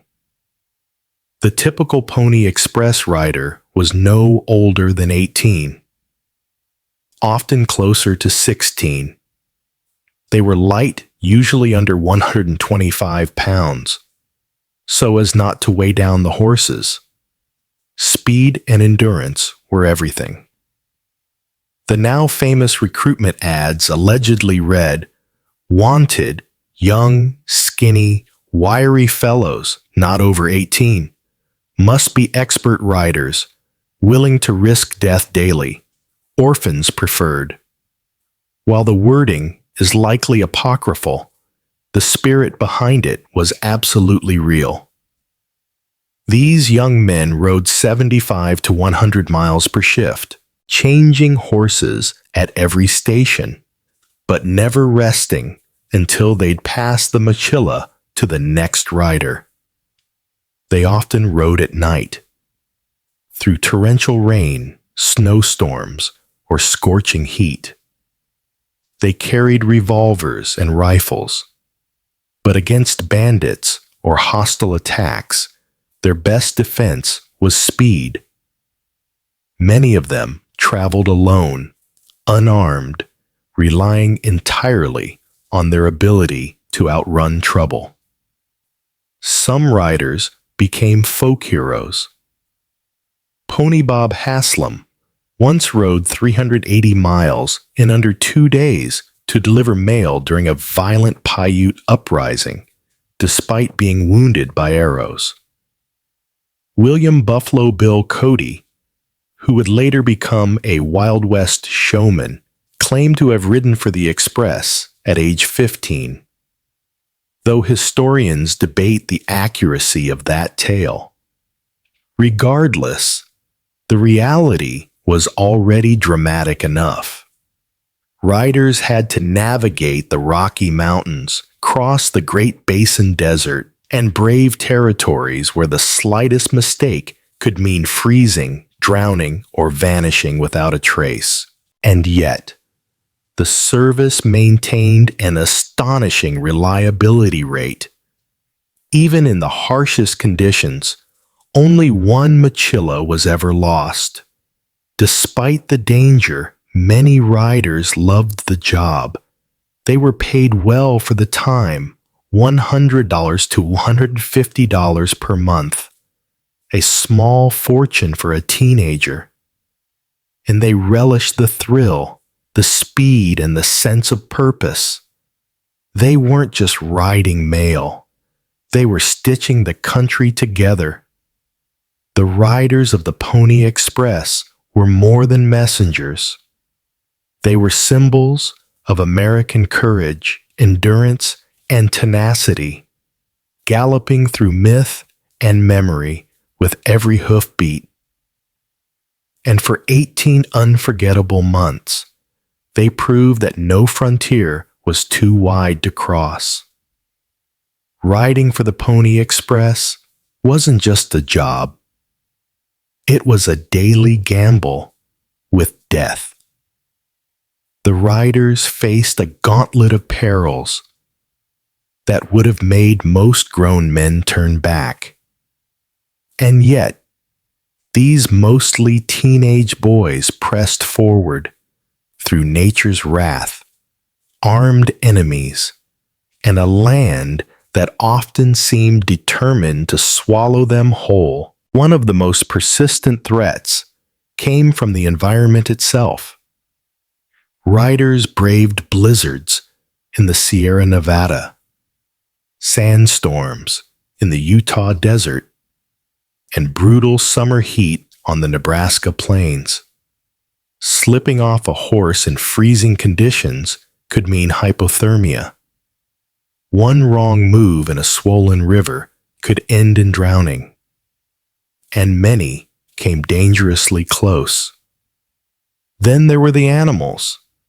Packs of wolves sometimes chased riders at night.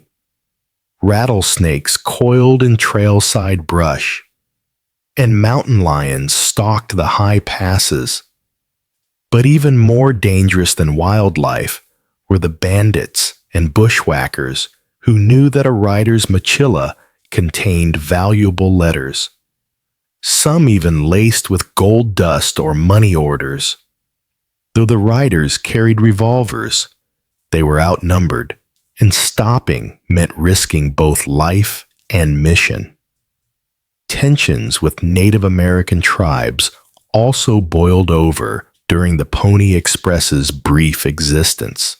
The Paiute War in 1860, sparked by grievances over land, broken promises, and settler encroachment, led to several attacks on Pony Express stations.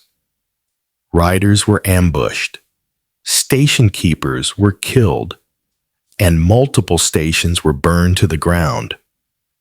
The most famous episode occurred when Pony Bob Haslam galloped nearly 190 miles through hostile territory to carry the mail, suffering wounds from arrows, but completing his route regardless. Even isolation was a danger.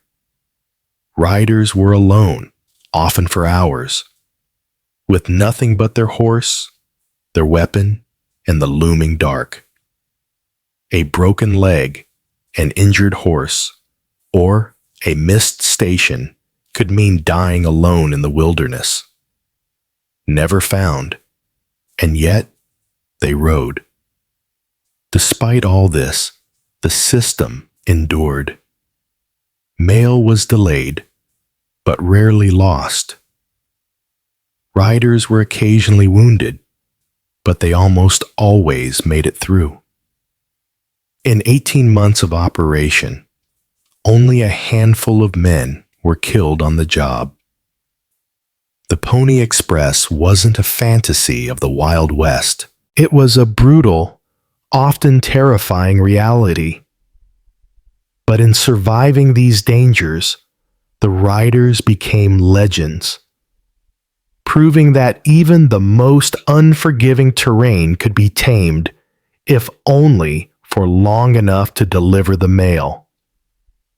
Though the Pony Express only operated for 18 months, its impact on the United States was swift, far-reaching, and undeniably profound. In a country teetering on the edge of civil war and desperate to feel unified across its vast landscape, the Express proved one thing loud and clear: distance was no longer destiny. Before the Pony Express, it took weeks for letters to travel from the East Coast to California. Important political decisions, commercial deals, and personal news often arrived too late to matter. But with the Express, mail could reach San Francisco in just 10 days.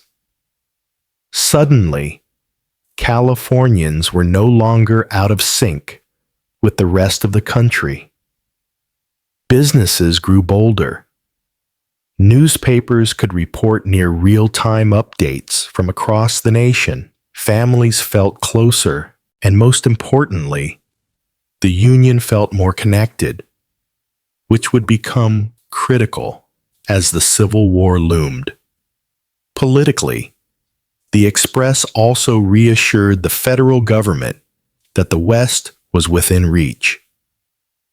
It symbolized national strength and cohesion, at a time when fragmentation felt dangerously close. President James Buchanan received regular updates from California during the tense months leading up to Lincoln's election, in part thanks to the Express. Economically, it helped lay the groundwork for transcontinental infrastructure. The stations built across remote territory became future sites for railroads, telegraph lines, and stagecoach routes. Many Pony Express routes would later be absorbed into more permanent communication systems. What was once a bold gamble became the blueprint for how America would connect coast to coast. And culturally, the Pony Express became the embodiment of frontier spirit. Newspapers romanticized the riders, creating instant heroes. Young men across the country dreamed of taking the reins, galloping through danger with a saddlebag full of destiny and a six-shooter at his side, which captured the nation's heart. This wasn't just nostalgia. It was national identity in motion. At a time when America was still defining itself, the Pony Express offered a story of bravery, sacrifice, and unity through hardship. Figures like Pony Bob Haslam and Buffalo Bill Cody became frontier celebrities. Cody, whether he rode for the Express or not, capitalized on the legend in his Wild West shows, cementing the image of the fearless teenage courier in the minds of millions across the world. Express became shorthand for grit, daring, and everything Americans wanted to believe about their pioneer past. Monuments soon followed. Statues of galloping riders now stand in cities across the old trail, from St. Joseph to Sacramento. Highways and bike paths trace the original route. Reenactments, museum exhibits, and historical tours keep the memory alive. Even the U.S. Postal Service has issued Pony Express stamps, honoring the brief but bold endeavor that helped unite the nation. But the story endures for a deeper reason. The Pony Express reminds us of a moment in history when human endurance raced neck and neck with nature's obstacles, when communication meant risk and connection required courage. It tells us that speed once came not from satellites, but from sheer determination and a willingness to ride through snow, desert, and darkness with nothing but a horse and a dream. In our age of instant messages and global networks, it's easy to forget just how hard one communication once was. The Pony Express stands as a tribute to those who bridged impossible distances, not with fiber optics or electricity, but with muscle, grit, and a pounding heartbeat. Its legend remains not because it lasted, but because, for a brief and shining moment, it outran the impossible. Beer, from cracker loaf to civilized imperative. The earliest known beer didn't come in a frosty mug or a labeled bottle. It came in a clay pot in the middle of a Sumerian village thousands of years ago. Long before Rome rose or pyramids stood, the people of ancient Mesopotamia, specifically the Sumerians, were brewing beer in ways both simple and sacred. And they weren't just drinking it, they were worshiping it. Beer, in Sumerian society, wasn't just a casual beverage. It was a staple food, a form of currency, a religious offering, and a symbol of civilization. It's no accident that the oldest written recipe in human history is not for bread or soup, but for beer. Found on clay tablets dating back to around 1800 BCE, the hymn to Ninkasi praises the goddess of beer, while simultaneously laying out brewing instructions in verse. Ninkasi wasn't a minor deity. She was revered.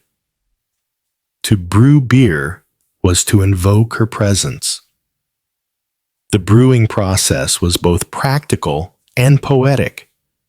Sumerians would bake a special bread called bapir, made of barley, and often mixed with honey or dates.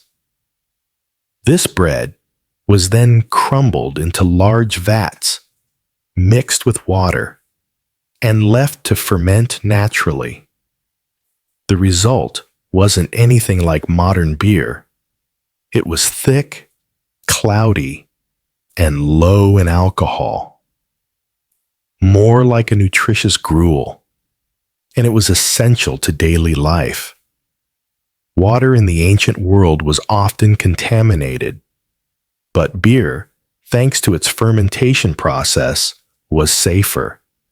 It was rich in calories and nutrients, and it became a vital part of the diet for laborers, priests, and royalty alike. Workers on temple projects or irrigation ditches were frequently paid in beer rations, which could amount to several liters a day. Socially, beer was a communal experience. Rather than drinking from mugs, people often gathered around large ceramic vessels and drank through long reed straws, filtering out the sediment. It wasn't just about getting drunk. It was about bonding, surviving, and even honoring the gods. In many ways, beer helped define what it meant to be Sumerian. It was embedded in rituals, law codes, agriculture, and economics. It was liquid civilization, both a daily necessity and a sacred act. And it set the stage for brewing cultures across the ancient world. From the banks of the Tigris to the shores of the Nile. If the Sumerians gave beer its spiritual beginning, the Egyptians industrialized it. By the time the Old Kingdom was rising along the Nile, beer had become more than a sacred drink. It was a pillar of Egyptian society, woven into everything from daily meals to divine offerings and funeral rites. Egyptian beer was brewed on a scale that dwarfed earlier methods. At large temples and palace complexes, massive breweries operated as part of the state economy. In fact, beer production was often overseen by religious institutions. The Egyptians believed beer was a gift from Osiris, god of agriculture and fertility, and it featured prominently in ceremonies honoring deities such as Hathor, the goddess of music, fertility, and joy, frequently associated with intoxication and revelry. The brewing process was similar to that of the Sumerians, but it had evolved in both technique and scale. Bread made from emmer wheat or barley was partially baked, crumbled into large vats, and mixed with water.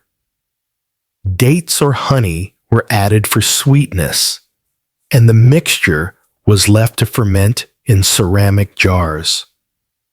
The resulting beverage was thick, unfiltered, and highly nutritious, sometimes consumed with a spoon rather than sipped.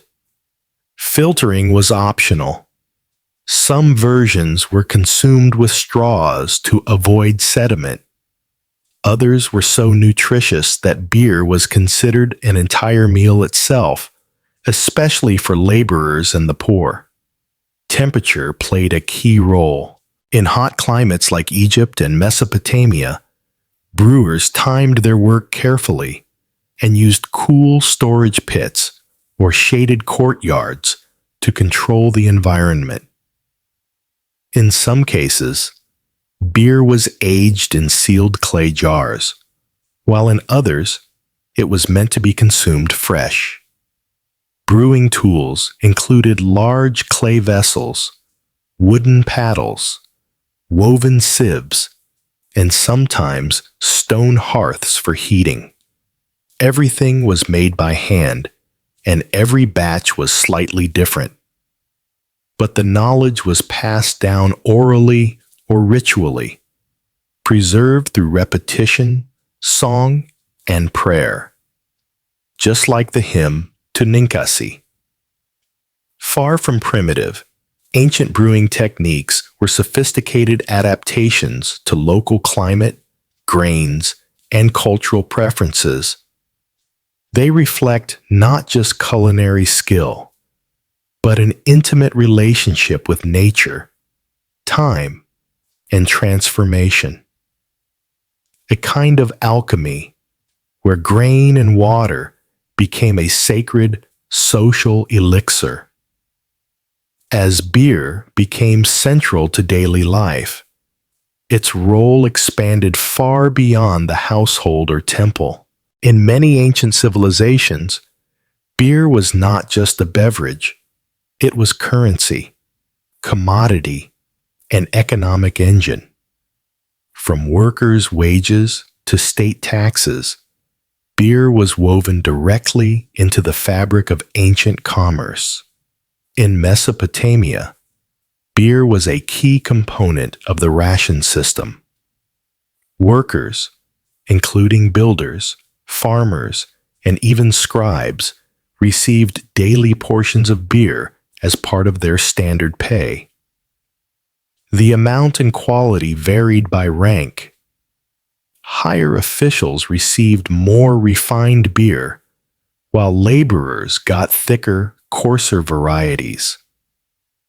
Detailed cuneiform tablets list these allocations, and thousands of ancient receipts show beer transactions. Proof that it was as important as silver or grain in the economic ecosystem. Beer production itself became a professional trade. Breweries, often attached to temples or estates, required a small army of laborers, grain collectors, millers, bakers, fermenters, and transporters. Some regions specialized in beer production, creating regional styles and establishing localized trade routes. These beers weren't bottled and shipped as today, but they could be moved in ceramic jars, sealed with wax or cloth. Traders bartered beer for other goods like wool, pottery, and olive oil. In Egypt, the picture was similar. Beer was produced on an enormous scale in both urban centers and rural estates. Breweries were often attached to state granaries, and their output supported workers, soldiers, and temple activities. Beer was taxed, tracked, and stockpiled like any strategic resource. In hard times, beer even became a bartering tool in place of scarce currency. Beer also played a role in long-distance trade. Clay vessels, with residues of barley-based brews have been found as far apart as the Levant, Cyprus, and Nubia, suggesting that fermented beverages were exchanged alongside luxury items. While wine would eventually dominate elite markets, beer remained the people's drink, embedded in every transaction from village markets to temple distributions. Its portability and perishability made beer a uniquely local economic product, but one with national importance. Its production supported farmers, artisans, merchants, and priests alike. It was both daily sustenance and state infrastructure. In short, ancient beer wasn't just consumed. It was counted, traded, stored, and spent. It helped build pyramids, fund temples, and sustain empires. A mug of beer may have cost a few copper coins, but behind it stood a microcosm of civilization. In the ancient world, beer was the great equalizer. Everyone drank it, but not everyone drank the same kind. Just as with food, clothing, and language, beer reflected and reinforced the rigid social hierarchies of the time. While commoners sipped thick, hearty brews for survival, the elites turned beer into a status symbol, a ritual offering, and sometimes even a political tool. Among the Sumerians and Akkadians, workers were issued daily beer rations. Their brews were dark, unfiltered, and dense. More stew than drink, but incredibly nourishing. These were functional beers, meant to sustain laborers in hot, arid conditions. Yet even here, there was variation. Some tablets mention at least 9 distinct types of beer, ranked by quality and purpose. The better versions were often reserved for scribes, priests, or administrators, showing that beer was already being used to draw class lines. In Egypt, the contrast was even starker. While everyday Egyptians drank a thick beer made from emmer wheat and flavored with dates, the wealthy enjoyed refined brews, lighter, sweeter, and sometimes filtered. Tomb paintings depict nobles with goblets of golden beer, seated under palm fronds while servants poured from elegant jars. For the upper classes, beer was not just sustenance. It was an aesthetic experience. Pharaohs and their families received beer offerings daily, often alongside wine and bread. These libations weren't mere tradition. They reflected power. Only the rich could afford dedicated brewing staff, access to the finest ingredients, and the leisure to enjoy beer recreationally, rather than depend on it for calories. Beer also served diplomatic and ceremonial functions. During feasts, treaties, or religious festivals, offering beer of high quality signaled wealth and respect. Not offering beer, that could be seen as an insult. Interestingly, the brewing profession itself mirrored this divide.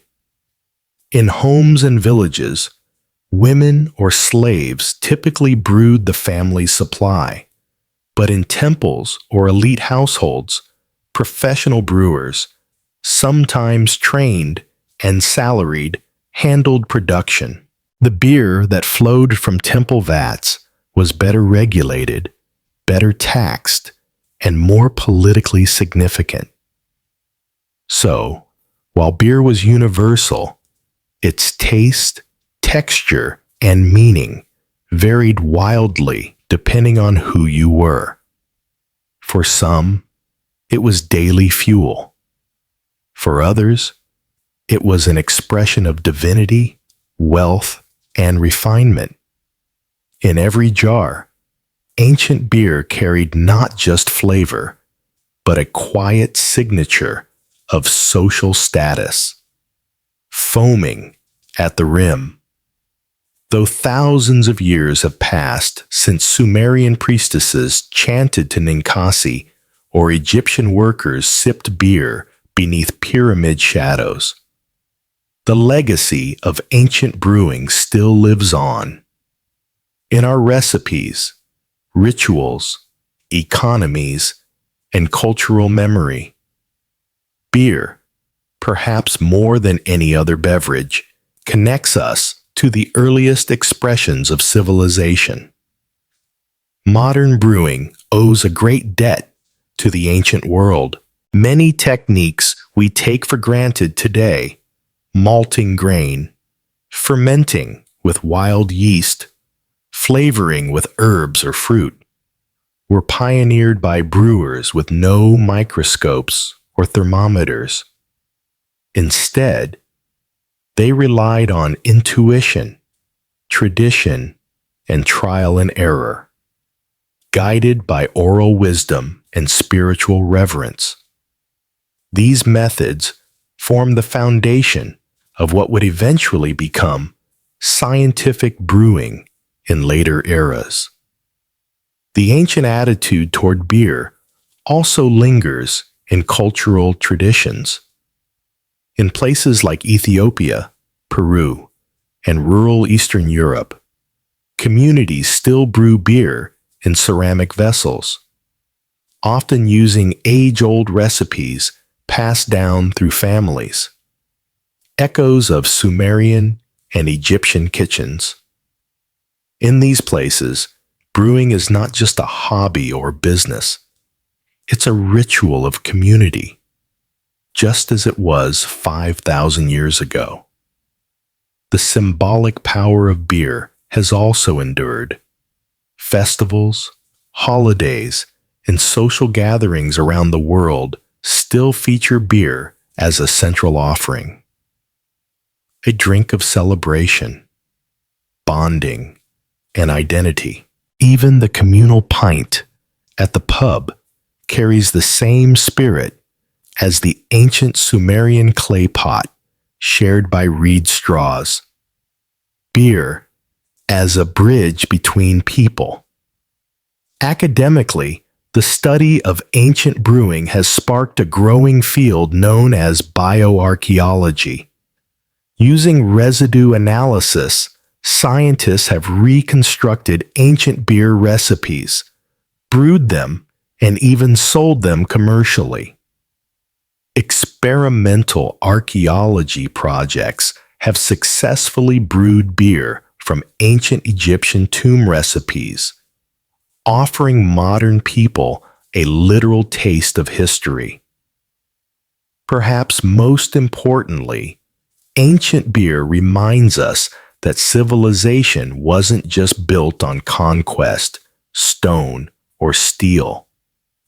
It was also built in kitchens and breweries by ordinary people who turned grain and water into sustenance, economy, and culture. It was made by women, consumed by workers, and offered to gods. So, the next time you raise a glass, remember, you're not just drinking a beverage. You're participating in one of humanity's oldest and most universal rituals, a legacy brewed over millennia and still fermenting in every corner of the world.